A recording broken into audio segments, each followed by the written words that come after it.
Fala, moçada, sou o Leonardo, sou aqui do SantoCast, um canal para trazer muitas informações para vocês dentro do setor do agro. O meu, o seu, o nosso canal de informação. Estou aqui com o Rafael, nosso parceiro aí nessa longa trajetória. Boa noite, pessoal. Isso mesmo que o Léo falou. Esse é um novo projeto nosso para levar muitas informações para vocês aí do campo, do agronegócio. E para esse primeiro episódio não poderia ser diferente. Nós temos como convidado o Rodrigo Santiago. Ele que é pós-graduado em Direito Público, tem uma vasta experiência no setor e hoje é CEO da Santo Agro, Agronegócio e Soluções Empresariais. Olá, boa noite. Muito feliz por estar aqui, seu primeiro convidado. É uma honra e uma responsabilidade, né? Nós, aqui da Santo Agro, temos essa missão de levar informação e agora aqui com o SantoCast, com duas pessoas extremamente competentes e também engajado nessa missão, achando o melhor caminho que nós temos hoje, né? Os podcasts é um grande caminho para levar informação, até para ter um espaço ali para interagir com o nosso público. Eu espero que toda segunda-feira às 9 da noite o pessoal esteja ali ligadinho para mandar a pergunta, tem informação e, se Deus quiser, esse projeto vai explodir no meio do agronegócio. Parabéns, moçada! Obrigado. Obrigado, Com certeza, Santiago. toda segunda às 9 horas, né, trazendo informações aqui para vocês, cada segunda-feira com um convidado diferente, tanto de áreas empresariais quanto técnicas da própria atividade. Obrigado, Santiago, pelas considerações, né? Primeiramente por estar aqui conosco, aqui apostando, né, em tudo isso. Cara, hoje nós aqui ficamos muito lisonjeados, porque hoje, sabendo um pouco da empresa, né, de todas as vantagens que leva, desde do início da cadeia do produtor rural até lá no final da agroindústria, né, que isso é fantástico. É fantástico, porque tem minúcias aí dentro dessa operação que muita gente não vê. E hoje, você estando aqui para trazer em toda a sua experiência. Mas o que mais pega, Santiago, é em questão de você sair da parte da administração pública, né? Como tá na sua história, e surgir todo lado aí do empreendedorismo, né, cara? Porque é uma coisa, ali você tá dentro da parte pública, você tem um certo conforto. E você vir para o mercado, arriscar, empreender, e ainda o mais difícil que é fazer dar certo, como tava, aliás, muito certo, né? E a gente queria saber, cara, conta um pouco aí como que foi essa virada de chave, né? Como Sendo bem surgiu a sincero. ideia, a força de vontade de dar a cara aí pro empresarial? Bom, estando aqui com um pouquinho de tempo para contar a história, eu preciso voltar algumas páginas atrás, né? Meu nome é Santiago, tenho 42 anos, casado e tenho duas filhas. A primeira, a mais velha, 20 anos, é a Maria, e a segunda, a mais nova, 4, é a Juju. Por que que tem esses dois marcos de tempo bem diferentes? Eu acho que para dar essa resposta faz parte essa história. Primeiro, lá atrás, há 20 anos atrás, eu precisava de um emprego, precisava alimentar uma criança. Então, eu precisava de um emprego que me desse aquela garantia mensal que teria um salário. O caminho mais curto, então, naquela época, eu achei que fosse ali o concurso público. E assim eu fiz. Passei um bom tempo comendo as apostilas, lendo e relendo, e sabia, não, eu vou passar nesse concurso porque preciso alimentar uma nova criança. E graças a Deus deu tudo certo, passei no concurso e assim vivi praticamente por 20 anos dentro lá da carreira pública, né? Mas passando um tempo, já bem acomodado, um funcionário público, todo mundo sabe que tem uma certa tranquilidade, Com certeza. foi surgindo uma vontade de fazer algo a mais. Aquele ponto que chega na vida, você pergunta, por que que eu estou fazendo isso? É só por salário? Tem um certo status, né, funcionário público, mas será que eu entrei na carreira para isso? Será que eu fiz faculdade para isso? Já que a origem ali da minha família e da minha história são pessoas simples e humildes, e eu entrei para fazer o curso de Direito com uma ânsia de fazer algo diferente. Desde o começo eu sempre quis impactar de certa forma. E já tinha algo dentro de mim dizendo que não estava certo aquilo que estava muito bom, ocupando uma cadeira ali no cargo público. E nesse tempo de assim, questionamentos internos, me veio a segunda filha. Aí eu falei, opa, eu preciso fazer algo a mais, assim como eu fiz para a primeira. E esse algo a mais, talvez o concurso público já não era mais aquilo que me dava uma ânsia de fazer o novo. Eu falei, vou empreender, vou tentar. No primeiro momento, todo mundo dizia, mas por que você vai sair do cargo público na tranquilidade e vai se arriscar, vai colocar a pele ali em jogo, né? Skin in the game, total. Se errar, perdeu. Se errar, morreu. Hoje empreender nesse país é assim. Se você errar, tá errado. Não tem como voltar. Vai ter que lutar muito para conseguir superar.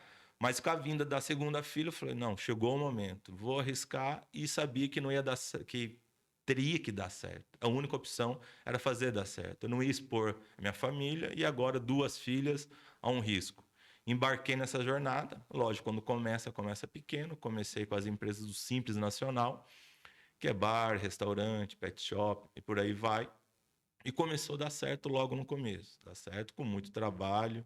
Não foi fácil, a gente ia para a rua, batia em porta a porta. Imagina chegar numa empresa, numa autopeça, 10h30 da manhã, o balcão cheio de gente comprando porca, parafuso. Você chega e fala, você já ouviu falar de revisão fiscal? Revisão fiscal? O que é isso, né? É uma revisão fiscal porque é muito comum a empresa do senhor estar pagando imposto a mais, tem possibilidade de reaver os últimos 5 anos e esse dinheiro vem na conta do senhor. O cara que nunca me viu, que nunca ouviu falar disso, e de repente parar para falar que a Receita Federal vai fazer um depósito na conta dele porque ele está pagando imposto maior. E que Imagina sempre- a dificuldade que era fazer isso. E que sempre escutou que mexer com a receita não dá certo. Exatamente. Exatamente. Mexer. Não, pelo amor de Deus. Mexer com a Receita, nunca vi isso. Se mexer com isso, não vai dar certo. Ela vai vir atrás de mim, vai me pegar. Aí Vou cair na começa malha fina. uma lenda urbana que assim não existe. Mas como a minha base jurídica, que a gente está falando aqui, e o servidor público trabalha estritamente com leis, com normas. Sim, tem o conhecimento em mãos, né? No momento que tinha ali objeção, o conhecimento em mãos, a informação, é por isso que nós estamos aqui, eu demonstrava onde estava escrito. Então deixou de ser eu falando, passou a ser eu demonstrando. E isso começa a mudar completamente o jogo. Porque o dono ali daquela autopeça, do pet shop, falou: opa, eu não tinha essa informação antes. Aonde eu batia? Exatamente, eu estou vindo aqui para trazer informação. Não estou vendendo um serviço, não quero que você me contrata, mas eu preciso que primeiro você saiba dessa informação, porque essa informação é importante para o seu negócio, que vem da parte por que eu decidi mudar. Porque eu, como servidor público do Poder Judiciário, onde se julga as causas, eu lia leis e normas, e lia, relia, e sabia que muito daquilo que eu estava lendo não estava chegando em quem deveria saber. Aí que veio a ânsia. O que eu estou fazendo aqui? Eu sei muita coisa, mas eu sei para mim o que vale eu saber só para mim. Então, dessa ânsia, com a segunda filha, falei, vou para as ruas. E quando eu comecei a fazer isso, teve essas pequenas dificuldades. Mas para toda dor, tem uma solução. Com certeza. E no meio dessa história, que não é tão longa assim, né? Pegamos uma pandemia. Tudo fechou. Tudo acabou. O que era certo passou a ser extremamente duvidoso, ou muitas das vezes chegou ao ponto final. E o que é o ponto final? A empresa, de uma hora para outra, fechou as portas. Não poderia vender, não No tinha início de uma cliente, história, né, e cara? funcionário, e contas a pagar, e vem uma ordem do governo, fecha tudo. Mas como assim fecha tudo? Nesse momento que a gente estava batendo em porta, nas ruas, mesmo quando estava tudo fechado, aí que nós fomos realmente para as ruas, e aí que nós falamos, não, esse é o momento, porque tem empresas, se a gente não conseguir gerar esse caixa para ela, que é imposto pago a maior, que em até 60 dias viria o dinheiro na conta, realmente ela vai fechar. Quem sabe aqui é o último respiro daquela empresa. Se ela vai depois sobreviver, eu não sei. Mas eu tenho o direito de dar a chance dela tentar. Então, peguei ali a nossa equipe e passamos a fazer visitas dizendo, nós temos uma tábua de salvação, ainda que momentânea. Caramba. Vamos tentar. Porque essa é a única saída que você tem hoje. O governo mandou você parar. E nós temos uma possibilidade de fazer você voltar para o jogo ou tentar gerar novamente alguma atividade. Então, nós focamos aqui, no primeiro momento, bar e restaurante. Ô Santiago, mas só pro nosso internauta entender, você falou em Simples Nacional, né, empresas do Simples Nacional e recuperação de crédito. Qual que é esse direito que as empresas do Simples Nacional têm? As empresas do Simples Nacional, falando que de revendas no Simples Nacional, é muito comum elas comercializar peças ou itens que já tiveram seu imposto pago lá na primeira fase da cadeia produtiva. Nós temos aqui algumas águas na mesa. As bebidas frias é um bom exemplo. Por uma regra de tributação, a União decidiu que a PIS e COFINS de água, cerveja, suco, né, refrigerante, ela paga 100% no primeiro da cadeia, em regra, a indústria, porque a bebida fria, em regra, sai aqui das nossas fábricas, né? Então, se essa regra de pagar 100% no primeiro da cadeia, a revenda não deve pagar mais aquele tributo, porque já foi pago 100%. E a lei diz dessa forma, diz você, optante do Simples, que comercializa produtos monofásicos ou substituição tributária. Às vezes o texto é um pouco extenso, um pouco duro de entender, mas dá ordem, deve segregar os itens monofásicos antes de apurar ali a guia de imposto. Praticamente a lei quer dizer isso, esse artigo de lei. Ele é grande, ele é extenso, mas ele dá um comando. Deve segregar. Isso quer dizer tirar da base de cálculos. Então, quando a empresa, a revenda, ela vai fechar o mês dela, ela precisa pegar aquele valor que ela vendeu, a receita, mas antes dela apurar ali o tributo, ela tem que segregar algumas receitas. Quais? As bebidas frias. Um bar, restaurante, costuma ser esse item que nós olhamos. Assim, nas autopeças. Autopeças são 85% itens monofásicos. Farmácias, de 80 para cima também. Aí pet shop, medicamento, produto de beleza. Então, dentro daquilo que ela vende, não é que ela apura o tributo, ela está colocando uma base de cálculo que já foi pago o imposto. Como a lei determina você não pagar sobre aquelas verbas, quando você levanta a mão, acusa que pagou, a própria Receita vai lá e devolve. Porque senão ela está cobrando 2 vezes. E muitas das vezes é a terceira, a quarta, a quinta vez. Porque saiu da indústria, pagou uma vez. Foi lá para um centro de distribuição, uma segunda. Um supermercado comprou uma bebida, a terceira.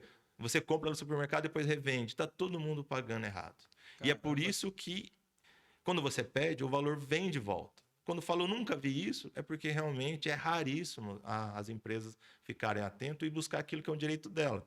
Se está escrito, é um direito. Se está falando para não pagar, então você não deve pagar. E se pagou, foi um pagamento indevido, a maior. Se fez um pagamento a maior, o próprio sistema está pronto e apto para devolver esse valor. Então, a história minha de servidor público indo para outro campo foi de uma ânsia de levar a informação, de trazer a solução. E no meio disso, pegamos uma pandemia e que vimos várias empresas, quando nós fazíamos esse nosso trabalho, efetivamente sorria, se nos abraçava, porque naquele momento era um grande impacto positivo dentro de um mundo que estava ali caindo ao seu redor, né? E também, Santiago, cara, tu tá ali com conhecimento em mãos, né? Você tá ali praticamente pegando na mão ali do empresário, mostrando para ele, vem aqui, você tem uma saída em meio de todo esse cenário, porque, vamos dizer, né, gente? A pandemia foi uma coisa que atrapalhou diversos segmentos, né? Todo mundo. E nós vimos, cara, muitas lanchonetes têm que se adaptar à questão de delivery e essas coisas. E ali eles têm todos esses produtos. Se você chegar ali e falar que ele tem um direito de ressarcimento, né? Que seja 10, 15, 20 mil, que seja 5 mil para quem não tá entrando nada. Depende muito do faturamento e o que tem para oferecer. Pô, cara, tu deve ter comido muito churrasco nisso aí. O pessoal deve ter infringido a lei aí, mesmo em meio da pandemia, porque realmente tu tá levando uma salvação pro negócio do cara, né, cara? É muito interessante estar falando isso, Leonardo, porque eu tenho 2 casos, assim, bem interessantes. Teve uma autopeça aqui da cidade de Ourinhos, que todo o trabalho que nós conseguimos fazer deu em torno de R$ 1.400. E de imposto pago a maior. Muito pouco, né? Às vezes a pessoa fala, só isso? Exatamente. Um baita trabalho para dar R$ 1.400. Não deu para fazer mais, porque essa empresa não tinha arquivos, tinha perdido os arquivos, e nós necessariamente precisamos dos arquivos, né? Tem a lei, mas após a lei tem que ter os arquivos, e ali tentamos baixar backup. Não tinha, cheguei para o dono da empresa e falei assim, ó, sinto muito, mas só consegui fazer R$ 1.400 porque os seus arquivos se perderam todos. E ele ficou muito feliz, ele falou assim, vou dar um churrasco de fim de ano aqui para os meus mecânicos. Era o período de fim de ano, Sim. novembro, dezembro. Ele falou, os meus meninos merecem. Eu vou pegar esse dinheiro e vou fazer um churrasco, porque trabalhamos um ano inteiro, então vou fazer um churrasco para ele. E aí eu vi que, assim, não tem valor. Existem direitos, né? Exatamente. Cada um tem o seu. E nesse caso, ele ficou muito feliz com esse valor de R$ 1.400. Um outro caso também lá de Santa Catarina, um bar-restaurante no mesmos moldes. Não tinha arquivos. Tinha em volta de 10, 11 meses só de arquivo. Não deu para fazer os últimos 5 anos, porque todo esse trabalho retroage 5 anos. Como era pouco período ali de arquivo, deu em torno de 10, 11 mil. É bastante, não é pouco. Sim, com Mas certeza. aquele bar-restaurante, perto da praia, perto ali da faixa de areia, na verdade, é uma cidade de praia, né, Itapema, se esperava-se alcançar um número maior, 50, 60, 70 mil reais. Eu falei, desculpa, deu quase 11 mil. Não deu para chegar no número Na expectativa, tão bom né? naquilo que a gente estava até esperando. Ele falou, o quê? 11 mil? Com 11 mil eu compro carne eu faço porção, e porção eu vendo, depois eu compro carne, eu faço porção, depois eu vendo. O empreendedor pensa assim. Pensa Ainda que em seja replicar, né? pouco, ele vai agir com aquele valor. Pode ser 1.000, pode ser 10, pode ser 100. Quem está na linha de frente não tem valor, Tá não tem disposto a pouco, não tem assumir muito. risco. E assume Exatamente, e cara. faz o negócio girar. Faz acontecer. A parte que eu fico mais feliz assim, desse nosso trabalho, que muitas das vezes gera um crédito alto, eu não gero crédito para o dono da empresa, eu gero crédito para a empresa. E o que é gerar crédito para a empresa? É para os postos de trabalho, é para investimento, é para crescimento. Ninguém fica mais rico com esse trabalho. A empresa que fica mais forte. Por isso que eu tinha uma ânsia muito grande, porque eu sei a importância social de uma empresa. Nós sabemos que, assim, algumas cidades, se a empresa fechar, fecha a cidade. Sim, Então, qual a importância exatamente. dessa cidade? Quem gera emprego é riqueza são as empresas. Quando eu entrego algo para a empresa, não importa o valor, tem uns casos aqui, principalmente no agro, que números altíssimos, eu sei que eu estou fazendo algo social, porque eu não estou dando para a pessoa do sócio, e sim para a pessoa jurídica e empresa. E é justamente a falta de informação. Muitas vezes a pessoa, mas como que isso é possível? É justamente manter a atividade, preservar a atividade empresária, gerar riqueza e fomentar aquele setor. É uma opção do legislador, uma opção seja do legislador estadual, do legislador federal ou até mesmo do municipal. E muitas vezes é puro desconhecimento, né? Falta de informação, a gente não culpa as empresas, mas por não terem acesso, não ter uma assessoria qualificada, acaba pecando, né, nessa gestão, né, do tributo. O benefício está ali para ser utilizado e para reinvestir no negócio, crescer, né? O Estado, seja ele União, Estado ou município, ele quer fomentar a economia. E é por isso os benefícios fiscais. Exatamente. Rafa, você é formado em Direito, é pós-graduado também, sabe que muitas pessoas até falam, advogado fala difícil. O advogado fala difícil, às vezes ele lê aquilo que está escrito, e aquilo que está escrito é difícil. Né? Hoje, qual que é o meu trabalho? É pegar o artigo de lei, sempre com a base legal, a norma, e mostrar aquilo que está lá determinado para aquela empresa. E muitas das vezes, para nós, sendo do mundo do direito, parece algo muito simples, como ler uma frase: as subvenções para investimentos não serão apuradas no lucro real. Pô, parece óbvio para mim. Uma subvenção para investimento não será apurada no lucro real. O que é lucro real? O que é lucro real e subvenção para investimento? Exatamente. E as empresas que estão no lucro real e que têm subvenção para investimento, como que ela não vai pagar imposto? Ela pode ler aquilo ali, ela não consegue entender. Porque a interpretação daquela lei teve julgados de 20 anos de um debate jurídico lá no judiciário, com teses, para entender que qualquer benefício fiscal concedido sobre o ICMS, um tributo estadual, reflete diretamente no tributo do imposto de renda, contribuição social no lucro real, tirando da base de cálculo que nós somando os dois daria 34%. Então, você chegar para uma empresa e falar, você não precisa pagar 34% do seu resultado, porque a lei te permite, a empresa fala, não, mas peraí, você está de brincadeira comigo? Tá fazendo mágica? O que eu mais faço é pagar imposto. Você tá vendendo promessa para mim. Tá né? vendo? Que É Santo Agro, né? É muito... golpe, você tá levando meu dinheiro embora. É muito comum aqui essa cena. É igual de vocês. Mexer na cadeira e bater na mesa. O que está acontecendo aqui? Então você está me vindo falar que eu estou pagando 34% porque eu quero? Eu falo, É uma opção sua, porque está escrito que não precisa pagar. Imagina uma empresa, no lucro real, costuma faturar alguns milhões por mês, e sabe que paga 34% de imposto de renda, contribuição social, e está escrito que ela não precisava, porque o atual governo revogou essa norma que era tão benéfica, que ela estava em vigência até 31/12 do último ano, 2023, e a partir desse ano, 1º de janeiro, as empresas já passaram a sofrer com uma nova carga tributária. Faz parte do jogo. Mas ainda estamos dentro do período de 5 anos para você retroagir. Então, tem muita empresa que pagou imposto que não precisava e que pode ter gerado crédito para compensar com novos débitos, aquela guia que ele vai gerar nos Sim. próximos meses, ou até mesmo receber em espécie. A gente está falando de lucro real, o faturamento costuma ser alto. Se costuma ser alto, pagou muito imposto. Se pagou muito imposto, o retorno é grande. E esse retorno grande para uma empresa, para uma cidade, para uma região, pode mudar ali o perfil dela. Esse é praticamente o meu trabalho hoje. Andar com a lei debaixo do braço, levar para quem precisa saber e mostrar aquilo que está escrito. A interpretação a gente faz junto, mas está escrito e a empresa tem que saber, e o retorno é praticamente assim, imediato. Não tem meia conversa. Parece bom demais, parece milagre, parece história, não sei do que, mas na verdade está escrito. Então, se está escrito, é a regra do jogo. E para você jogar, tem que saber a regra do jogo, porque senão você nunca vai vencer. Você vai jogar.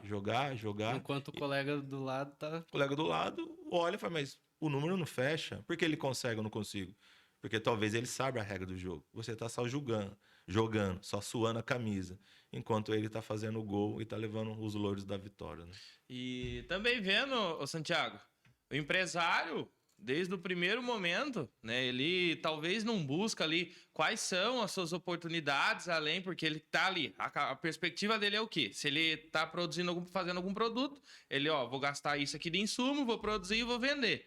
Se ele revende, ele tem essa minha margem. Ele só trabalha ali com um produto pronto e depois a tua parte de comercialização, o lucro dele tá ali.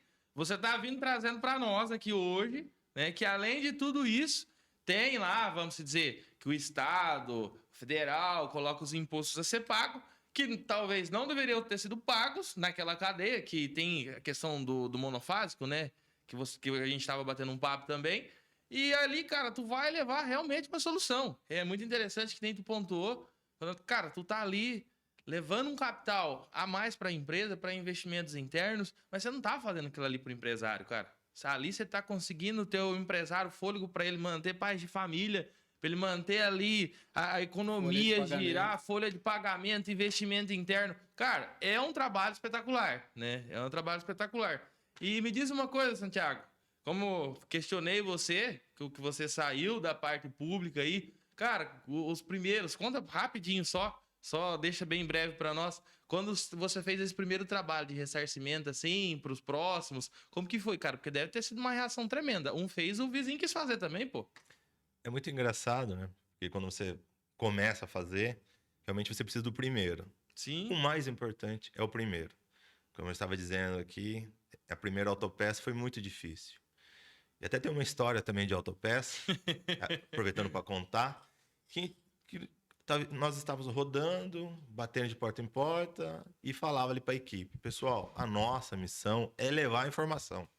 Porque quando eles souberem disso, uma hora eles vão vir buscar esse trabalho que vai ser necessário. É necessário. A ordem, tem uma ordem ali na lei, deve se agregar. Então precisa saber e depois tem a mão de obra aqui. E foram passando alguns dias e não tinha cliente. Não, o que está acontecendo? Não tem cliente. Então, ficamos sabendo que ia ter um churrasco de autopeças. Sim. E aí, nós pedimos, então, para ter 5 minutinhos nesse churrasco de autopeças. Eu posso falar 5 minutos? E era um grupo de 10, 15 donos de autopeças que estava tendo ali uma palestra sobre bico injetor. Pessoal, licença, tenho 5 minutinhos para falar uma coisinha para vocês. E falei dessa questão aqui do monofásico. Um dos donos ali levantou a mão e falou, eu já fiz, dá certo, reduziu X mil por mês e eu ainda peguei uma bolada, falou uma bolada, né? Para ele era bastante valor, Sim.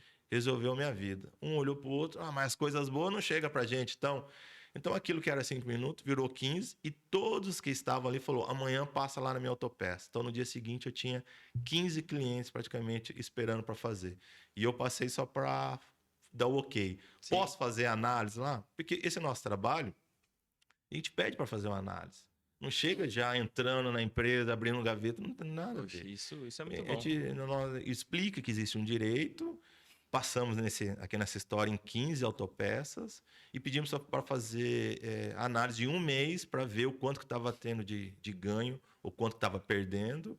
E as 15 fizeram o trabalho, e essas 15 depois viraram 30, e as 30 depois viraram 300. É um trabalho E bem 300, feito, né? porque deu boca a boca faz o nosso trabalho. Melhor que qualquer outro E marketing, Melhor, cara. E nessa trajetória, qual que é a resistência do empresário com relação no primeiro contato com a informação, Santiago? Tem alguns empresários que primeiro acham que tem alguém passando ali para dar um golpe nele. Hoje, todo lugar, grupo de WhatsApp, internet, o que mais tem é golpe, né? Sim. É golpe disso, golpe daquilo. Então, quando chega alguém trazendo algo muito bom, a primeira dúvida do cara é: será que isso aqui não é golpe? Porque parece bom demais. Você vai receber dinheiro na conta, mas que negócio é? Então, ali, os 30 segundos primeiro, ele fala: não sei. Aí, como eu estou ali com a base legal, eu peço para ele, falo, entre em contato com o seu contador, caso queira, e eu posso falar com ele, explicar para o seu contador qual é o trabalho. Aí vem a outra objeção. Às vezes, o contador também não tem assim, um conhecimento profundo daquele caso específico. Caso específico, o texto legal, ali o dispositivo. E o contador muitas vezes até sugere, fala, não sei, não conheço essa equipe, não sei quem está batendo na sua porta, e eu não sei como que faz isso aí que eles estão falando. É melhor não fazer. A resistência ainda é muito grande. Porque se eu estou levando resultado, redução da carga tributária, gerar um caixa voltando os últimos 5 anos, era para todas as empresas quererem fazer isso. Com né? certeza, cara. E por que nós ainda temos um grande trabalho, árduo trabalho, de ir nas empresas, comprovar que é possível, justificar? Porque ainda existe muito medo. Ainda eu digo que tem venda nos olhos. Porque não faz sentido não ver aquilo que está na sua frente. Tem um texto dizendo. Não só o texto, também tem os manuais, tem as portarias, os decretos, determinando o prazo que vai voltar esse dinheiro na conta. Por que ainda não quer fazer? É uma venda nos olhos. Sim. E às vezes é só uma insegurança porque ainda não viu. Então, além de eu insistir de falar com o contador, de fazer uma visita com o contador para explicar para ele, caso ele não conheça, eu faço essa parte de justificar por que nós estamos batendo na porta daquela empresa. Depois de tudo isso, a gente ainda tem que esperar aquele período de assim, maturação. Será que isso é verdade? Será que existe? E depois que eu expliquei tudo, eu tenho que dizer, liga nessa outra empresa, é a prova social que nós chamamos. Pergunta para outro empresário que já foi nosso cliente há 2, 3 anos atrás, vai pegando os mais antigos, os mais novos, conversa com outro empresário, com o cara que está no mesmo jogo que você. Pergunta o que aconteceu na vida dele depois que nós fizemos esse nosso trabalho. E aí ele começa a entender que não é bom demais para ser verdade, que não parece golpe, que na verdade era algo bom que ele não sabia. Nesse momento, já se passaram dias, às vezes meses, que a gente consegue efetivamente fechar com a empresa. Tem empresa que levou 2 anos, 3 anos para ela querer fazer. E depois, quando ela fala assim, nossa, perdemos dinheiro, porque ela só volta a 5. A resistência ainda é muito grande.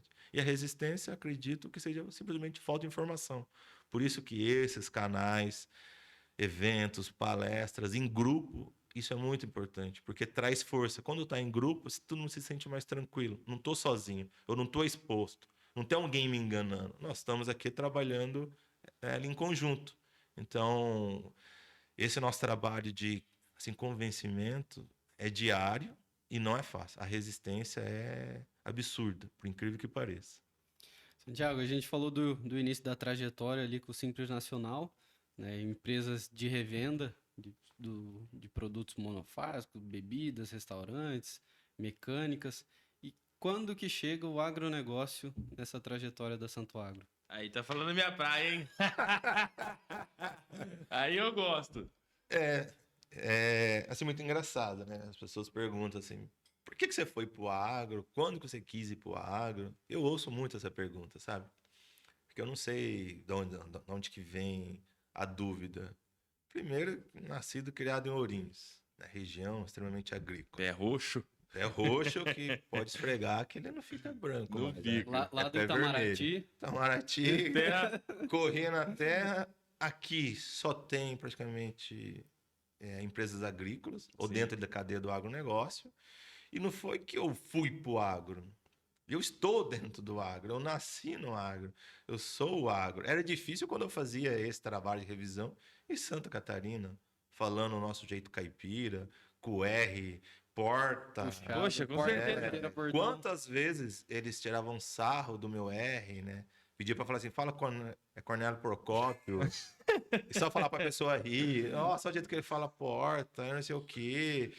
Então, quando que eu entrei? Eu nasci no agro, né? A dificuldade de efetivamente trabalhar com a bandeira do agro é a dificuldade que, né, o Leonardo sabe, todos nós sabemos.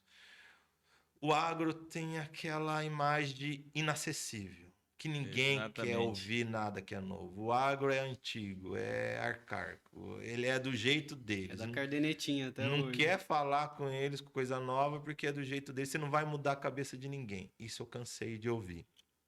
As empresas do agro, elas não estão prontas para isso. Mas pronta para quê?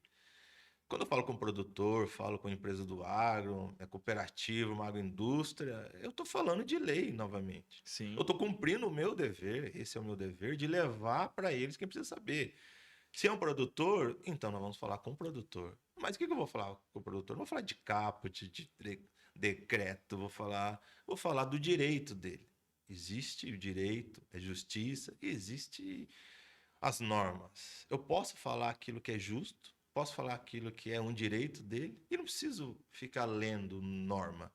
A grande falsa ideia que existe é que quando alguém é formado em direito não vai conseguir pisar numa fazenda, ali numa sede administrativa, e conseguir sentar numa mesa e mostrar para ele que a saca de soja dele, ele está perdendo R$ 1, R$ 2 por saca de soja por tributo mal pago ou mal comprado, porque ele pode tomar crédito na entrada e vender um pouco melhor na saída. Eu não estou falando de direito, não estou falando de leis, estou falando de direito. Sim. E o direito é o quê? O direito é para preservar a atividade dele. Se existem regras para fomentar a produção agrícola, ele que está trabalhando a produção agrícola, ele precisa saber para ele produzir mais. Como ele sabe que aquela semente é melhor do que a outra, ele precisa saber se ele comprar de um lugar e vender para o outro é melhor do que ele fazer a operação. Melhor no quê? No preço? O preço não justifica nada. Muitas das vezes a questão tributária é que faz o negócio ser viável ou não. Sim. Isso a gente está falando de 10, 15% de diferença do custo ou da margem de lucro. Aí quem está ouvindo do outro lado vai dar um pulo na cadeira, com certeza. Mas peraí.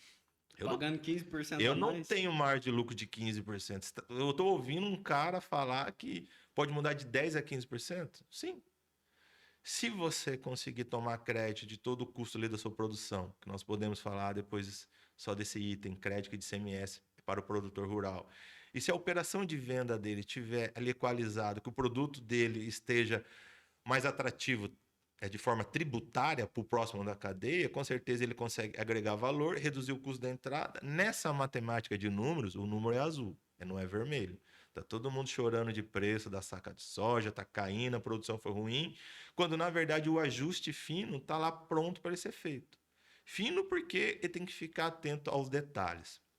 Fino, mas não é complexo, porque é dele. O produtor rural tem direito escrito, organizado, tem um sistema específico para o produtor rural. No estado de São Paulo, Paraná, Santa Catarina, Rio Grande do Sul, de vários outros estados, tem um sistema preparado para ele. E por que ele não está dentro desse sistema que é para ele, não é para mim? Eu não sou produtor. Por que ele não está? Porque ele não sabe que ele deveria. E por que ele não sabe? Porque não chegou a informação. Então, Novamente a informação. campo não é falar de lei de decreto, é falar de direito. Direito que vai mudar ou que vai proteger a atividade agrícola dele. Essa é a nossa missão. Então, eu não entrei. Eu estou no agro. E aquilo que falava que eu nunca ia conseguir está sendo feito diariamente de uma maneira muito rápida. Porque não tem meio disse que não disse. A gente chega e fala aquilo que é da pessoa. E quando ela tem ciência, é lógico que ela vai optar.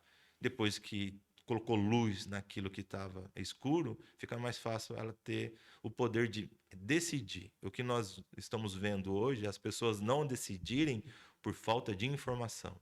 Ou quando busca, ninguém tem a boa vontade de se esforçar para levar. E antes de querer levar alguma informação, já quer ter uma contrapartida antes de entregar. Quantos produtores, quantas empresas que procuram equipes e tudo mais, antes de chegar a informação, chega o contrato com as multas, com as cláusulas difíceis ali de ser lidas, e o produtor fala, mas eu queria só saber se eu posso vender. E o contrato já está lá no seu e-mail, assine que eu vou te responder. Exatamente. Isso não faz o menor sentido. Né? E colocando, ô Santiago, em base tudo isso, cara, falando com um pouco mais de propriedade também, porque assim, hoje, para lidar, para você chegar a um exemplo, essa tomada de crédito, essas novas oportunidades, principalmente essa questão do contrato, a gente sabe de inúmeras histórias que aconteceram na nossa própria região mesmo, de um produtor, em tese, vamos dizer assim, o investimento da atividade dele é muito alto. Porém, em questão dele ser um pouco mais leigo, assinar alguns contratos, cara, que sai ali da alçada dele, daqui a pouco vem algo ali que ele não esperava, que talvez quem levou um contrato para ele não especificou o que estava escrito, né? E hoje a gente vem tendo uma mudança, que é os filhos, né? Os filhos estando junto com os pais, ali toda a cadeia produtiva, porque os antecessores, vamos falar, seus patriarcas, no caso, é comprar adubo, comprar semente, preparar a terra, plantar, esperar chover, dar sol e colher. Aí ele vai ver. Se ele tiver um contratinho de soja travado ali, ele vende. Caso contrário, ele vai acompanhar o mercado e assim vai. Mas em questão agora, você levando, né? A tua equipe também levando todas essas oportunidades, levando essas, vamos falar assim, uma nova maneira de ver o seu próprio negócio, né? Cara, isso é fenomenal. E me diz uma coisa, como que é com relação aí o pessoal, os filhos, os pais mesmos, as objeções, né? Porque você tá falando para mim que são 10 a 15%. 100 mil, a gente tá falando de 15 mil pra gente trabalhar num teto mais alto. Como que é a reação do pessoal? E da onde sai isso, Santiago? Você falou dali da questão de compra e venda, de benefício, né, de comprar de um, vender para outro, mas que mais tem de oportunidades ali para o produtor rural, pessoa física? Quando eu começo a falar assim com o produtor, muitas vezes eu brinco, até ali na conversa, brinco assim, porque eu sei que eu vou fazer a pergunta, eu sei qual é a resposta. Tá pagando muito imposto de renda? Nossa. Pagando demais, né? Ah, tá pagando demais? Nossa, pagando demais. Tá dando lucro, vou arrendar tudo.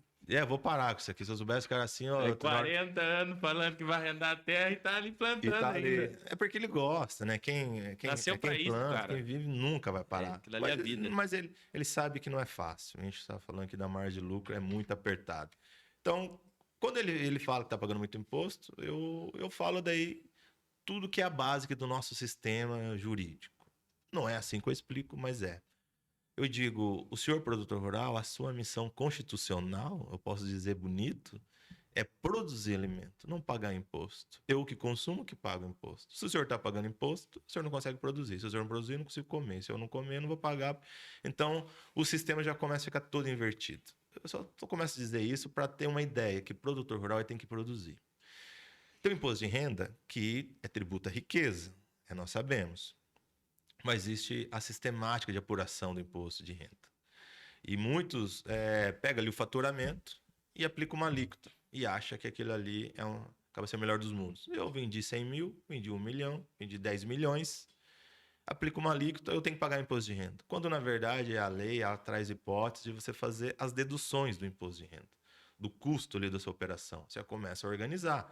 Tudo que é custo, eu tenho direito de fazer as deduções. Então, a base de cálculo nós chamamos para pagar o imposto já reduz. E isso vai fazer com que o imposto de renda seja pago também no valor muito inferior. Então, você dá mais atenção para aquilo que vai mexer no seu bolso. Mas o que é o mais importante, aliás, que é aquilo que ninguém sabe, pelo menos os dados oficiais mostram que mais de 95%, em torno de 97%, os produtores rurais, principalmente aqui do estado de São Paulo, não tomam crédito do custo da sua operação. O que é a tomada de crédito? O estado de São Paulo tem as suas normas dizendo que o custo de insumos dá direito a crédito de ICMS. Um exemplo que tinha, que nós poderíamos ter aqui como exemplo, que era um número fácil de mostrar, porque todo produtor rural tem um gasto de diesel muito grande, Exatamente. que no custo de diesel ele teria 13,3% de crédito. Com esse número, ele já consegue fazer o cálculo. Se eu gastei 100 mil de diesel, eu tenho 13 mil de crédito. Poxa. Bom, eu tenho custo, deduz o imposto de renda e hoje ainda gerei crédito aqui de CMS. Mas eu comprei semente, fertilizante, maquinário, e dentre vários outros itens que dá direito a crédito. Um dá direito a 12, 18, quem sabe alguns números é mais baixo, tem que ver qual item, qual estado que ele comprou. Existe uma regra própria. Mas todo o custo que ele teve vai gerar crédito ali de CMS. Se ele está fazendo tudo certinho, uma operação que ele deduz o imposto de renda, reduz o imposto de renda, gerando crédito CMS. Esse crédito CMS vai vir em dinheiro? Não. O crédito CMS ele é usado para novas aquisições. Então, ele vai lá numa revenda, numa concessionária e utiliza esse crédito. Os 13 mil dele vai somando com mais 10, daqui a pouco tem 100 mil, tem 200 mil reais. Comprou um trator. Comprou um trator. Essa semana eu conversei um que estava comprando com uma Scania, estava vendo o preço da Scania. É um trator, efetivamente, tem um outro produtor que queria saber qual que é o volume de crédito dele para comprar um trator. Então, pensa comprar um caminhão, comprar um trator com crédito. Não saiu dinheiro do caixa. Em tese, vamos colocar, pô. O cara realmente não colocou a mão no bolso. Não colocou a mão no bolso. Ele só tá falando assim, gozando do direito dele. Usando direito dele. Só. Então, aumentou o lucro dele. Reduziu o custo, automaticamente aumentou o lucro. Pagando mais imposto de renda, tomando crédito, faz a economia girar, porque ele está usando o crédito ali nas outras empresas. E aí, na hora da venda dele também, que é muito importante, que é algo que ainda precisa ser dito de uma forma mais clara, porque ainda está difícil mudar. Por que produtor rural acha que ele sempre tem que ser produtor rural pessoa física? Ele não aceita a ideia de ser uma agropecuária. Não, produtor rural pessoa física é muito melhor, porque eu tenho uma linha de crédito específica para o produtor rural, eu tenho alguma vantagem para o produtor rural, eu tenho crédito lá no cooperativo com o produtor rural, quando existe um mar de normas trazendo muitos benefícios para a pessoa jurídica. E que você pode ser pessoa jurídica e física ao mesmo tempo. Não precisa matar a figura daquele produtor rural. Você pode ser produtor rural, tomando crédito, pagando imposto de renda dentro dessas normas específicas do produtor rural, mas parte da sua produção está organizada ali numa agropecuária.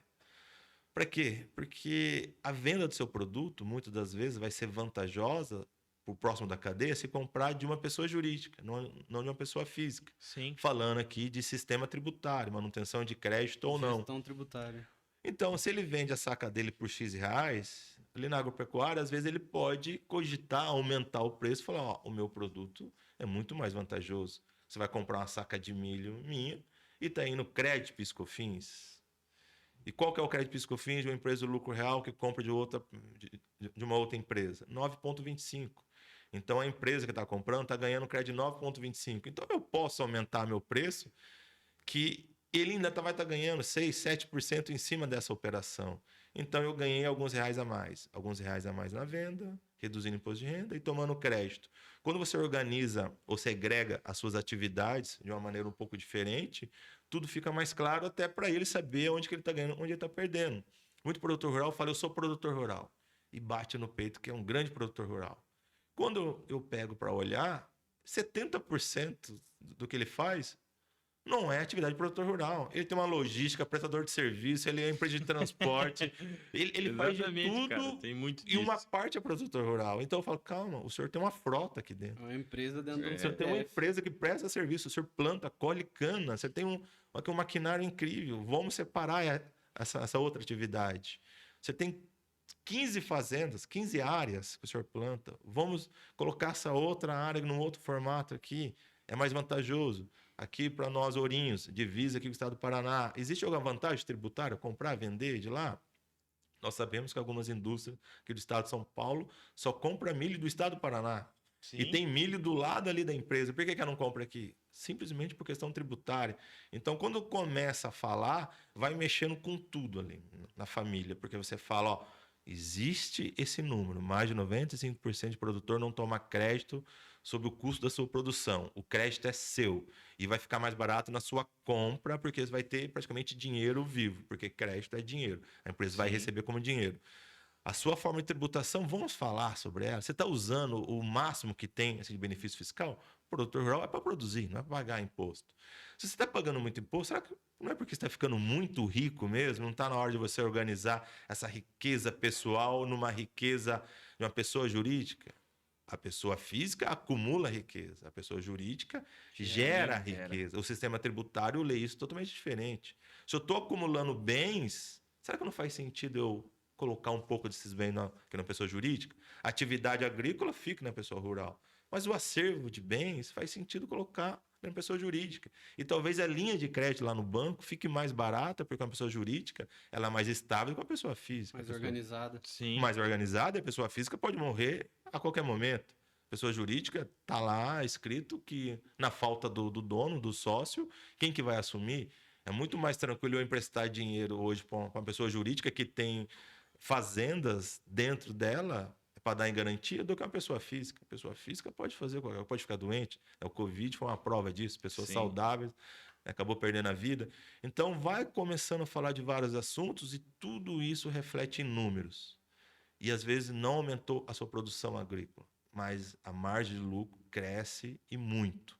É muito crível chegar em um número de 10% a 15% quando a gente tem esse olhar 360 dentro ali, da fazenda. E aí o filho, com certeza que está chegando agora. Antes tinha aquela leva dos pais que estava na roça, mandava o filho fazer faculdade fora, para Sim. ficar fora, porque era muito pesada ali o trabalho agrícola. Mas hoje os filhos estão voltando. E o filho Sabe está o que é o voltando com uma agronegócio, outra né? cabeça. Falei, eu preciso colocar algo mais organizado, eu O preciso filho deixar já enxerga como empresa. como empresa. E realmente tem que ser, né, E cara? tem que ser. Porque o Quanto que investimento gera é uma muito fazenda? grande. Gera muito, né? Emprega muito. Então é uma empresa. Então o filho ele acaba recebendo isso de uma maneira um pouco mais natural. Um pouco de resistência do pai, porque ele vai falar, eu sempre fiz assim, o seu avô fazia assim, agora você quer mudar tudo. Mas quando os números estão na mesa, Muda o cenário. aí muda o cenário. E a questão que você falou de pessoa física e jurídica, o que a gente vê na prática é muito produtor. Pessoa física que não consegue dar vazão no produto, aí faz o quê? Vende para cooperativa. Cooperativa é o quê? Pessoa jurídica que se beneficia da operação e toma crédito em cima disso. Perfeito, Rafa. Parece óbvio, né? Por que eu, produtor rural, posso ser um grande produtor rural, renomado, eu preciso vender para uma outra empresa para essa empresa vender? Pode parecer que é só para fazer o trabalho de secagem, de armazenagem, mas não. Todos nós sabemos que muitas empresas só vão comprar de outra empresa. Não compre de produtor rural, porque não faz sentido para ela comprar de produtor rural. Porque como ela vai vender o produto dela, por exemplo, o mercado pet, que paga muito imposto, se ela não tomar crédito na entrada da compra ali do insumo dela, o milho, por exemplo, Sim. ela não vai conseguir pagar o imposto na saída. O produto dela vai ficar fora do mercado. Então, ela precisa comprar de uma pessoa jurídica para tomar crédito ICMS, crédito PIS/COFINS. Lógico, cada caso tem que fazer uma análise, a gente não pode colocar uma regra geral, mas, em regra, só compra de pessoa jurídica para ela manter o crédito daquela operação, para ela abater com o débito na saída. Então, o produtor rural ele é mal visto nesse mercado. A depender, não faz sentido comprar dele. Então, ele tem que aceitar o preço que está sendo ofertado. Lógico, as cooperativas cerealistas fazem um grande trabalho social também, mas o produtor rural, às vezes, ele não tem uma porta aberta. E é melhor ter uma porta aberta do que todas fechadas.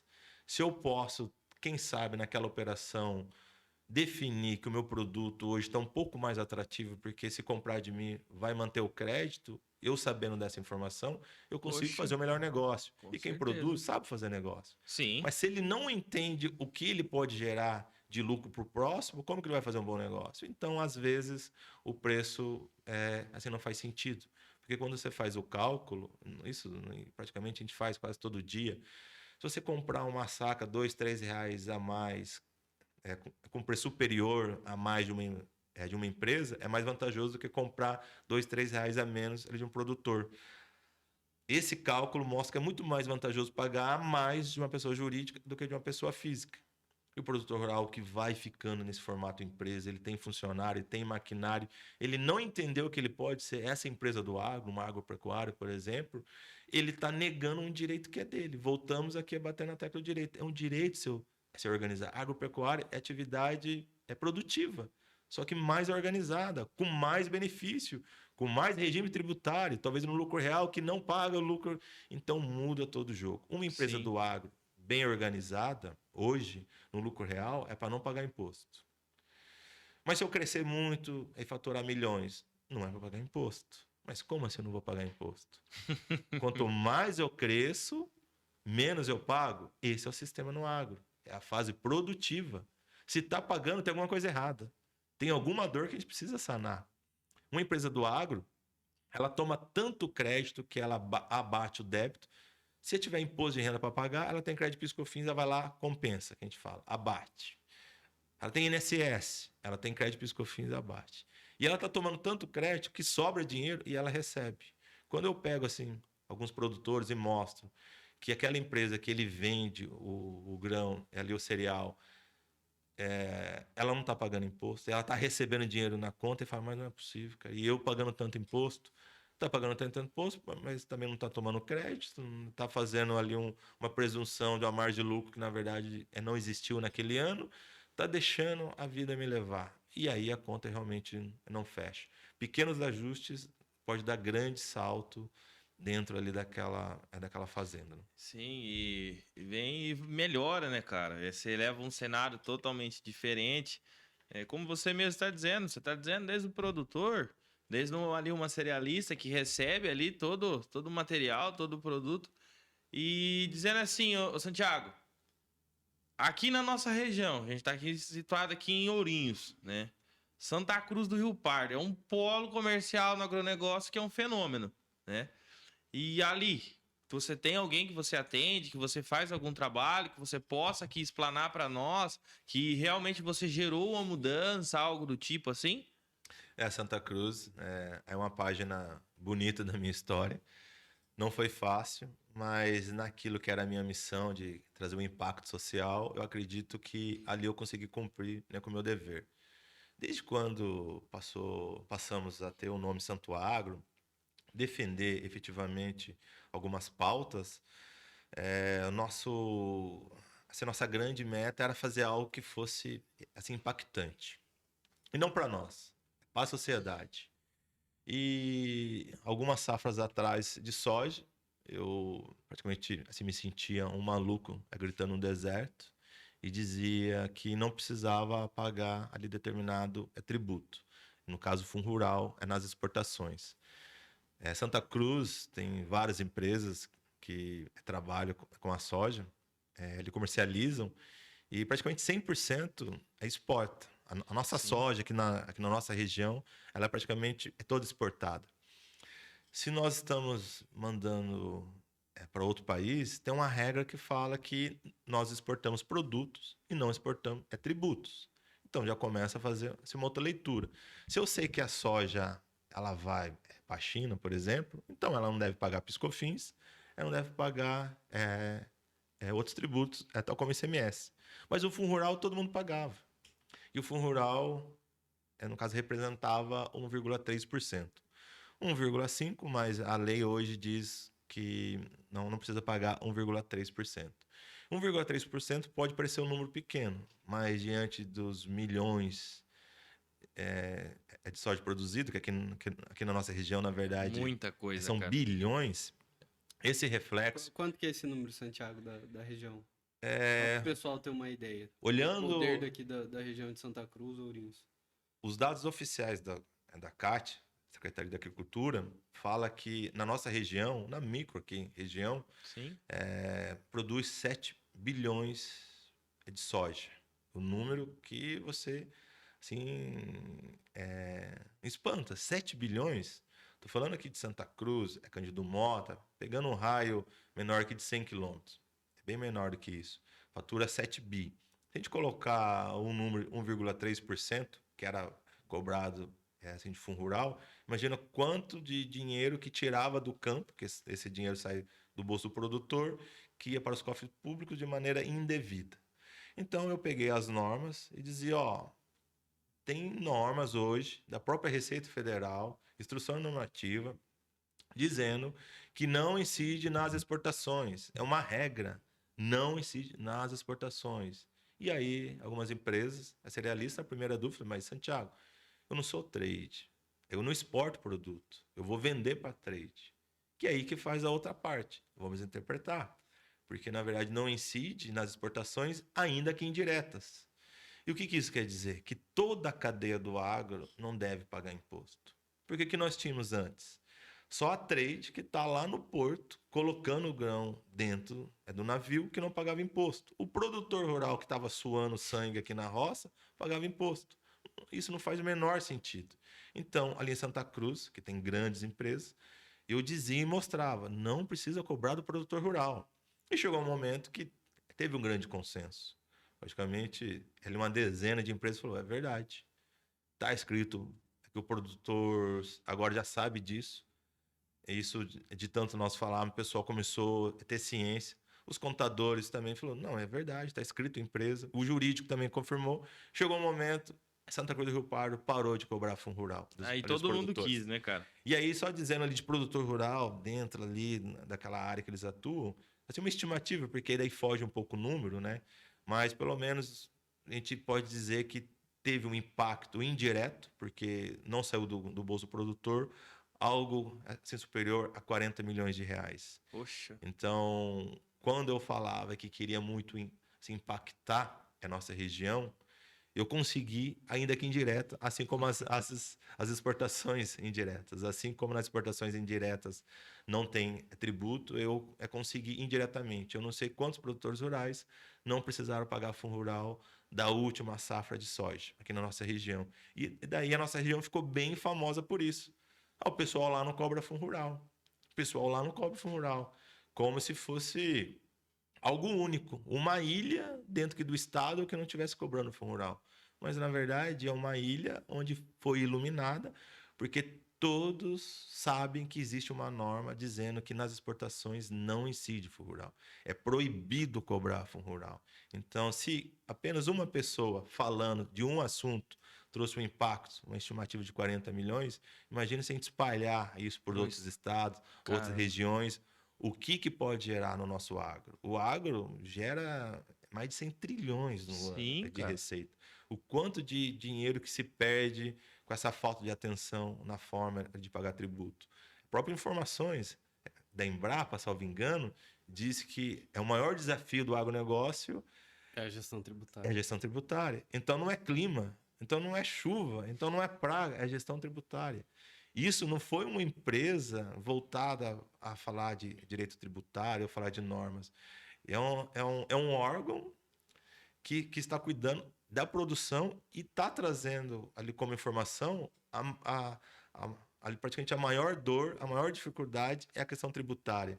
Então, veja a importância que é nós estarmos falando para o produtor, para a empresa, para todos que fazem parte dessa cadeia, a atenção que deve ser dada para o agronegócio no sentido de qual imposto eu devo ou não pagar, quais os benefícios fiscais. Só complementando a questão dos números, esse estudo da Embrapa fala, né, que a gestão tributária é o primeiro grande problema do agronegócio. O agronegócio do Brasil, que hoje, né, representa 800, a alimentação, né, produz alimentos para 800 milhões de pessoas e 20% do cenário mundial é o Brasil. E essa é a importância, o nível que o Brasil tem de relevância no cenário mundial.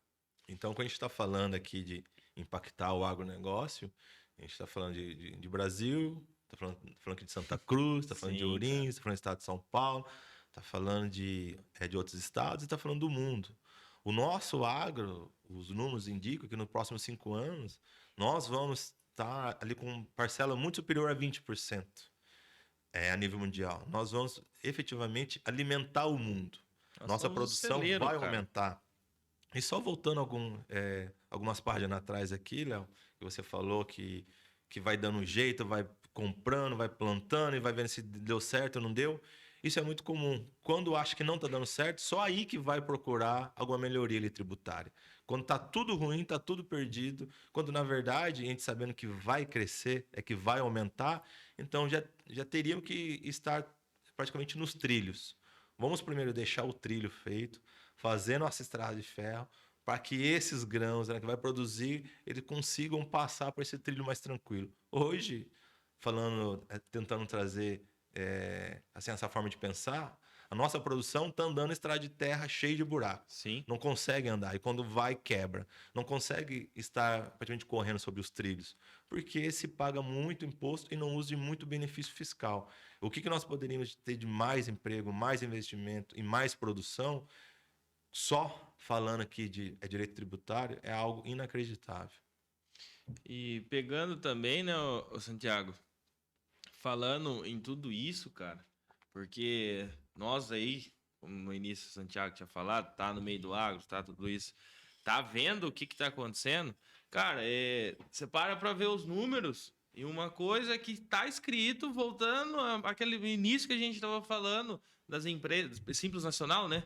Você tava falando, Isso. voltando naquele início, cara.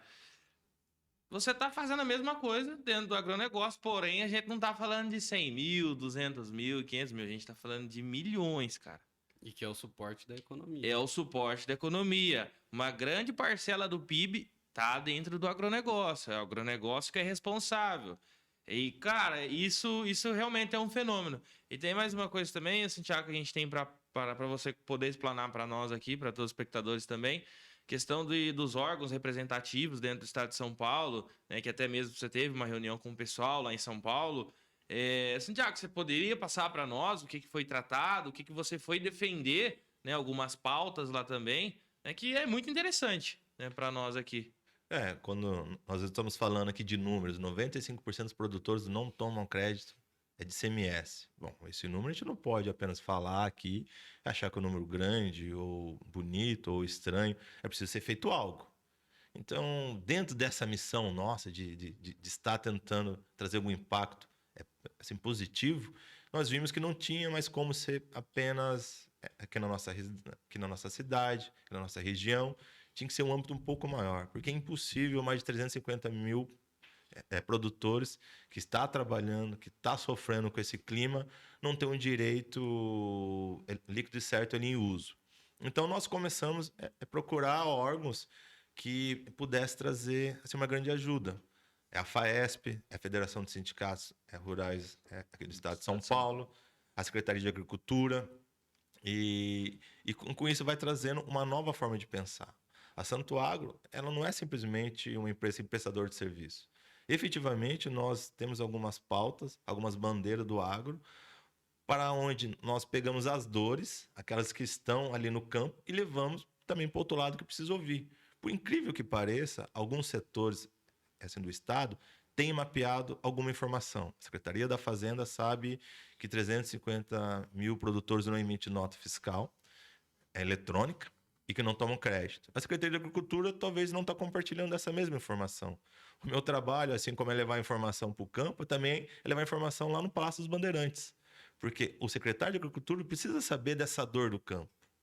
E quando você leva isso de uma forma muito clara, algo tem que ser feito e vem sendo feito.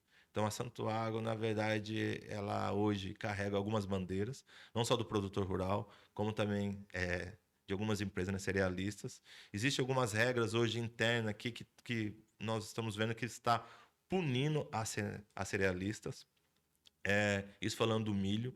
O estado de São Paulo produz só 40% do milho que ele consome. Existe uma vontade do estado ter maior produção. E a cerealista que compra o milho, ela não consegue comprar o milho ali do produtor e conseguir vender e manter no crédito. Então, para ela, assim, não é muito interessante. Acaba não sendo atrativo, né? Então, como que o estado quer aumentar a produção, sendo que quem compra o milho tem uma regra bem específica que veio lá do governo Dória, bem na época que estava lá no Covid, com uma crise gigante, mudou uma regra que está trazendo hoje dores que não está fomentando a venda de milho dentro do estado de São Paulo. Isso pode fazer que 40% só que nós produzimos pode ainda ficar ainda menor.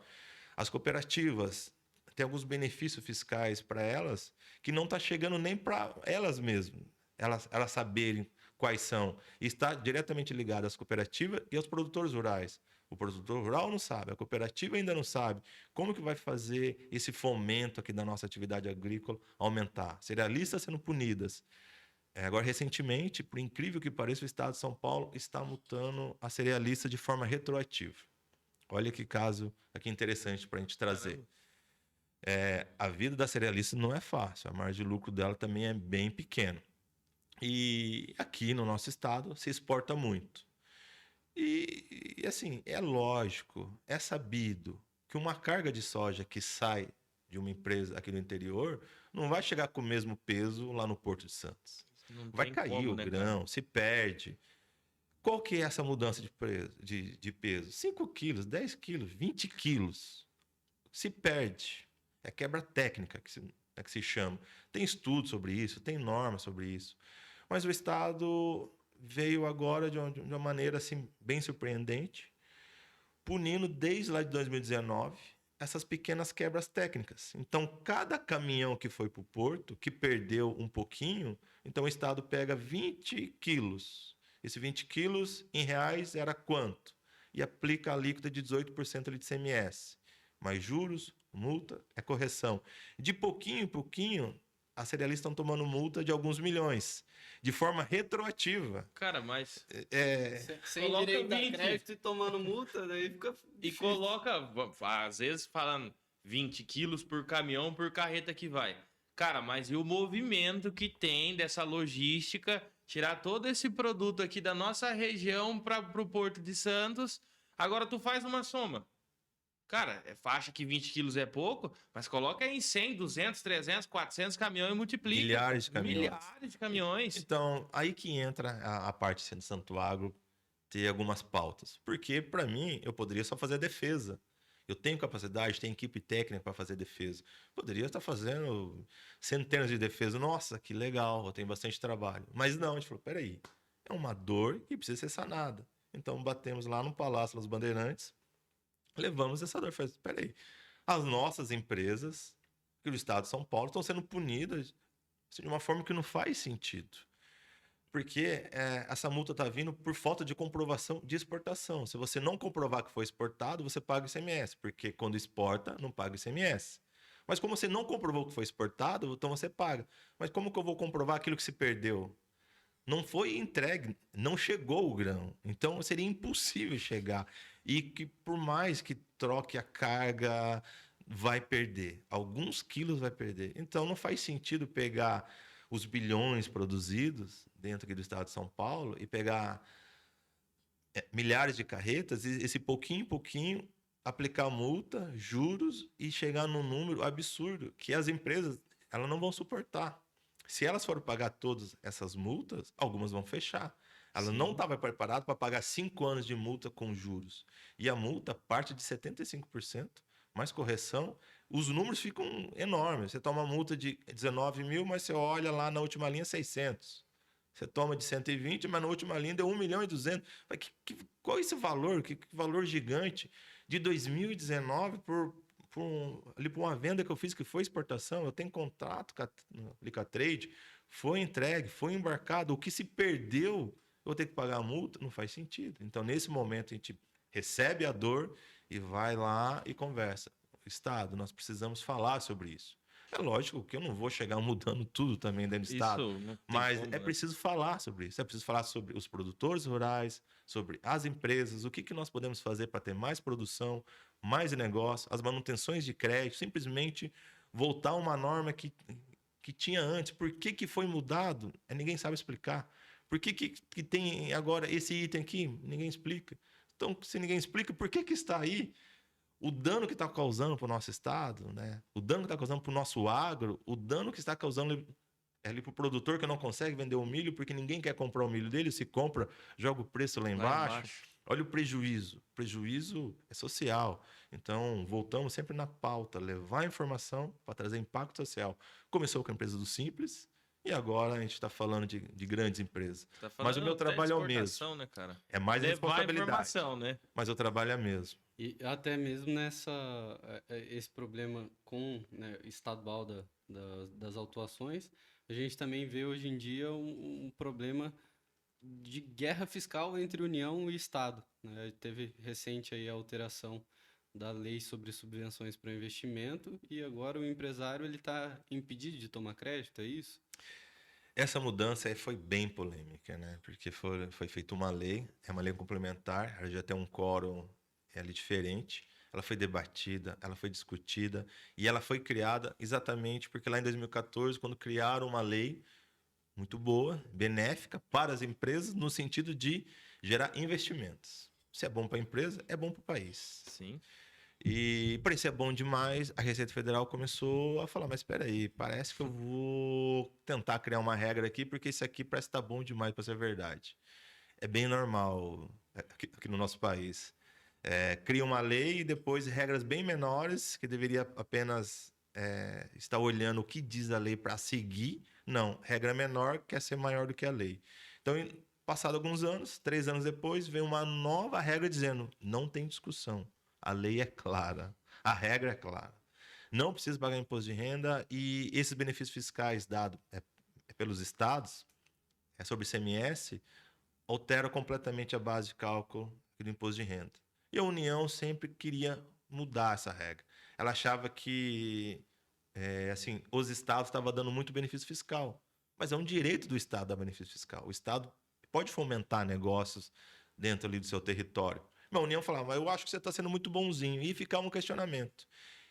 Até chegar ali no ano passado, depois de uma longa briga, foi julgado o que a gente chama assim de tese, que fixou que a lei era válida, era perfeita, se cumprir o teor que está lá no artigo 30, agora revogada a lei, a empresa poderia alterar completamente a base de cálculo dela. O atual governo ficou assim enfurecido. Mas isso não pode acontecer. Eu vou fazer alguma coisa. O que é fazer alguma coisa? Não cumprir a lei. E ele viu que ele não tinha como deixar de cumprir a lei. Não tinha como negar um direito que estava escrito. A toque de caixa, a medida provisória, a medida e revoga um artigo da lei. Naquele primeiro momento não pensou, essa medida, porque não vai durar. Até um prazo máximo de 120 dias, não vai ser aprovada uma medida dessa que está punindo as empresas. As empresas não vão ficar quietas e os representantes, os deputados, senadores, mais os deputados, eles não vão deixar passar uma medida dessa. Não vai aprovar em lei. No final do ano, aquele jeito, aquele acordo, umas verbas, Umas emendas parlamentares. umas emendas É o que momento que saem, tá mais quieto, no né, momento, cara? aprovou uma lei. Tá certo, aprovou uma lei, parece simples, mas essa lei reverte tudo aquilo que eu falei. Dos 34% que não pagava, agora passou a pagar. E essa lei foi aprovada ali praticamente nos últimos dias do ano. Então, como que é a vida de um empresário que planejou investimento em 2024, crescer, empregar, abrir uma filial, de repente ele fala, eu não posso mais ter esse grande benefício que estava escrito na lei, que estava sendo discutida há anos. E quando nós vencemos, a lei é clara. O Poder Judiciário foi e falou que não tem nada que mudar. Da noite para o dia, acaba. Acabou o planejamento. Em 2024, muitas empresas que tinham ali praticamente desenhos de aumentar realmente filiais, não vão mais. Isso quer dizer também que não vão empregar. E tudo isso porque a União falou, os estados estão bonzinho demais. Oxe. E por que está bonzinho demais? Porque o Estado está apenas criando regra para trazer mais emprego, mais investimentos. É dever do Estado fazer isso. E um outro ente que está acima falou, eu acho que não é válido e mudou uma regra. Isso é um impacto muito grande que eu acho que ainda não sentimos. E uma interferência, né? Uma Na interferência autonomia do gigante. Estado, da capacidade legislativa do Estado. Total. E colocando aí também quem tem que ter uns maiores incentivos para poder empregar, gerar economia, todas as coisas ir para frente, cara, é o empresário. Tu tá tirando ali uma oportunidade que ele tinha de fazer novos investimentos dentro do seu próprio segmento. Você tá falando assim, não, vamos parar por aqui, tá bom, você não vai crescer mais, volta a pagar o que você tinha de benefício. Cara, isso são umas coisas que não tem tanta acaba lógica, com a intenção né? da norma. A norma Acabou com a tem intenção da norma. a intenção Acabou. de incentivar. A União, não, eu quero tributar isso aqui. Mas se o Estado está renunciando à receita, por que a União vai tributar? A gente entra nas discussões ali de que não é o benefício fiscal não é fato gerador de imposto de renda, porque não é receita, enfim. E só para deixar claro, assim, para quem está vendo que o podcast, qual que era a regra? Só era assim, a empresa ela não vai pagar imposto, mas esse dinheiro que ela não pagar tem que ficar dentro da empresa, não pode ir, não pode ir para o sócio. Então No caso, não coloca no bolso. era muito claro. Você não paga imposto de renda, os 34%, mas esse dinheiro você investe no seu negócio, reverte ali na função social da empresa. Então, tá tudo certo. Se a empresa não paga, ela está deixando o dinheiro ali, e ali aonde? Na atividade dela, que gera emprego, gera riqueza. Aí vem um outro ente que muda totalmente a forma de ler que o regime tributário, os benefícios fiscais, e fala que isso estava bom demais. Bom demais para quem? Talvez para o país. Né? Agora revogou, passou uma linha naquele artigo e falou: agora, para você ter esse benefício, tem que cumprir vários requisitos. E o que é esse vários requisitos? Muita burocracia. Nosso país tem um custo do Brasil. É burocrático, tem que contratar uma equipe. E agora ficou muito mais difícil ter aquilo que estava escrito. Sim. Então, nós estamos vendo essas dificuldades nesse governo de criar novos entraves. É uma nova luta que nós temos que travar. E aí foge até o agronegócio. Não estamos falando mais do agronegócio. Estamos falando de âmbito Brasil. Empresas no geral, né? Empresas toda a área geral. industrial, toda empresa que circula, né, e gera riqueza está sendo afetada por essa norma.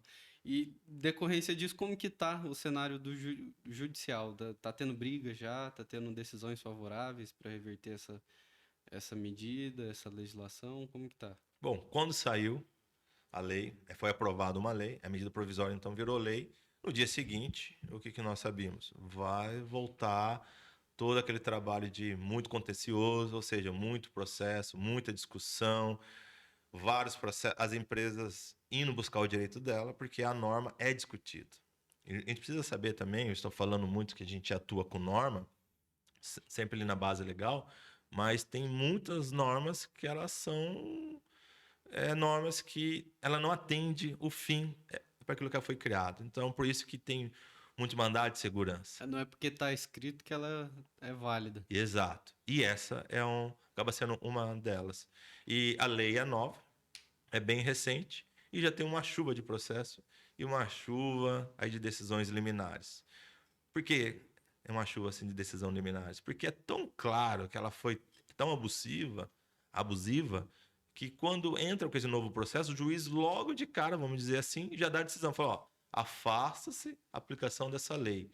Vamos manter o entendimento anterior, porque essa lei aqui, eu tenho dúvida se era válida ou não. O processo vai correr, mas desde o primeiro momento, eu não tenho certeza se ela é válida.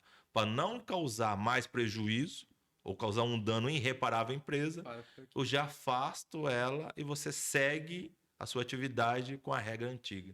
Então, veja o custo do Brasil. Tem que entrar com o processo. O Poder Judiciário como um todo tem que agir para corrigir algo que foi feito que só para contar a história parece que não foi da maneira correta. Tirou benefícios fiscais das empresas, foi feito a toque de caixa, ali no apagar das luzes, e agora começa uma nova empreitada por meio de ação judicial para garantir um direito que já era líquido e certo. E... cara, o empresário, ele tem que ter o incentivo. É um absurdo, né? Nós olhando daqui desse cenário, Santiago passando para nós aqui, o tanto que sofre, cara. Porque é um trabalho árduo, cara, que tu faz, sabe? Chegar lá, mostrar o que é aquela realidade, quais são os benefícios, quais que dá para fazer, o que não dá. Aí, do nada, me chega um banho de água fria, né? Eu acho que é um banho de água fria. Não sei como que foi para os empresários que estavam ali. Por vezes contando com a tomada de crédito. Exatamente, é um banho de água fria, cara. Ampliar, comprar mais estoque, fazer mais negócio e foi surpreendido. Leonardo, eu levo isso como um absurdo, cara, porque não tem cabimento. Não tem cabimento. É também falando disso que foi, assim, um grande impacto, né? Várias empresas falaram: e agora, Santiago? O que nós podemos fazer? Tem alguma outra operação para tomar crédito? Eu tenho que mudar aqui porque agora mudou tudo meus números. Já estava todo feito. 2024 estava pronto. Agora programado, vou ter que rasgar. E fora isso, uma outra norma muito discutida, misturando vários assuntos dentro de uma mesma lei, falando que as empresas que têm crédito tributário estão limitados a usar 30% só desse crédito em cada operação. Então, praticamente, se uma empresa tiver 10 milhões, ou algumas gigantes aí do país aí que saem até na Bolsa de Valores, porque tem algumas grandes que estão lá, né? Precisa sair esses dados, que tem 100 milhões de crédito. Aí vem uma regra e fala, você não pode usar seu crédito para bater com o débito. Você tem que pagar com o dinheiro o seu débito. Mas o crédito veio de imposto pago a maior. Então, veja que eu paguei a mais, Você tá devendo. eu consegui provar que eu tenho crédito, e aí eu não posso usar o crédito e tenho que continuar pagando. É assim, são 2 danos. Um de pagar errado, a mais, eu já sofri um dano, eu estava sofrendo, estava pagando muito imposto. Agora que eu gerei o crédito, eu não posso usar ele 100%. Eu tenho que usar de pouquinho em pouquinho, porque o governo quer dinheiro, ele quer mais dinheiro, então eu continuo sofrendo. É uma regra também muito discutida, muito processo novo, muita decisão. Ali eu confisco. Porque é um direito, tá chegando perto disso. Existe o princípio que não pode ter tanto imposto ao ponto de ter o confisco. Você chega a perder seus bens para pagar imposto. As empresas com 2 BAC desse, 34%, e não poder usar crédito daquilo que ela estava pronta para fazer, muitas delas já estavam com custo elevado, porque ela estava contando com esses números, de repente ela não consegue manter. E aí você entra, então, com uma ação judicial e fala, juiz, se o senhor não me der essa ordem de afastar essa regra para mim nesse momento, ou eu acho que eu não termino o ano. E não é conversinha, é verdade. Toda empresa bem organizada, ela tá ali com o plano dela 2, 3 anos para frente. E do dia para a noite muda totalmente o quanto que você paga. Agora você vai pagar mais. E pagar mais, você não pode usar o crédito, é praticamente enfiar a mão no bolso e arrancar dinheiro à força, né? Talvez aí até tem que mudar 100% a operação, ali tava ali com o investimento pronto, tira daquilo ali, coloca em outra parte. Cara, como que se adapta a isso? Faz o básico para viver.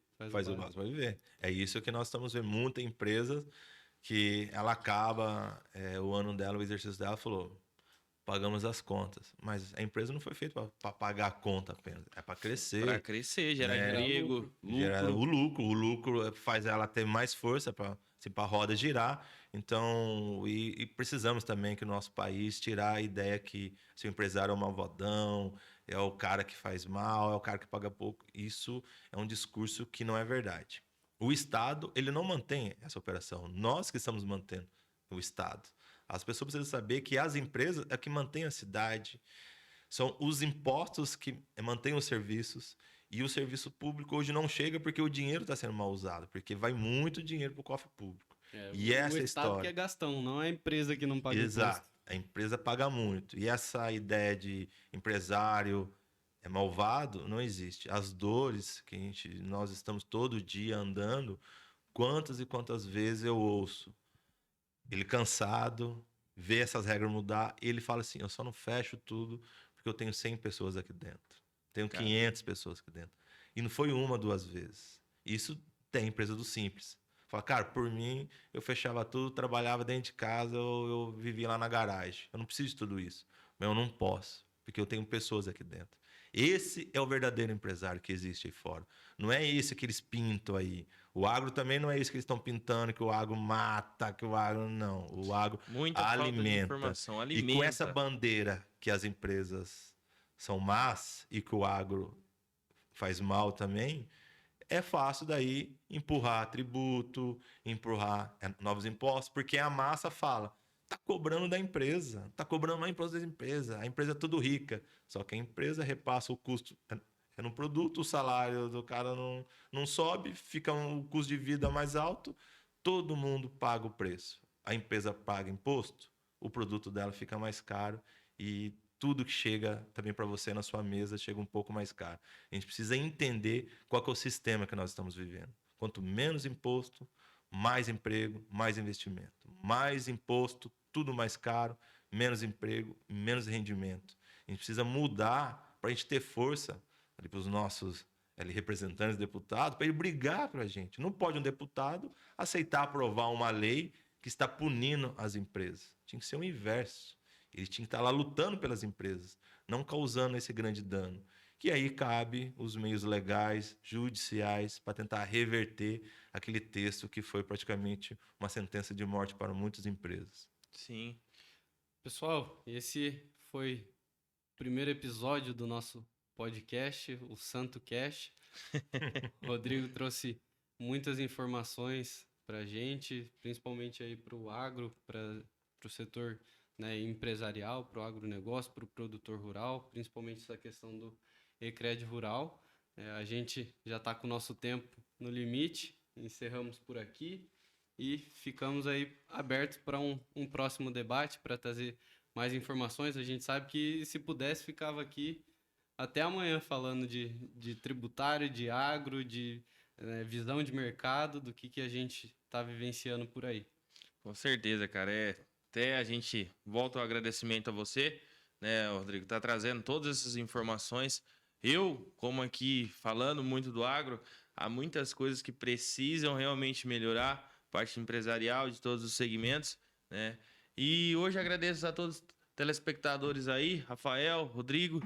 E, cara, toda segunda-feira vamos sempre estar aqui, sempre com novas imagens, mas fique aberto o convite, cara. Tiver lá um tempinho na agenda lá toda segunda-feira às 9, vamos ver o que a gente consegue encaixar aí. Vamos trazer ele novamente para explicar mais sobre esse Ecred, o que o produtor rural tem direito, como que faz para se apropriar desse direito, para usar ele, né, numa futura conversa. Sim, debater aí mais alguns temas também. Parabéns pelo Santo Cast, é muito importante.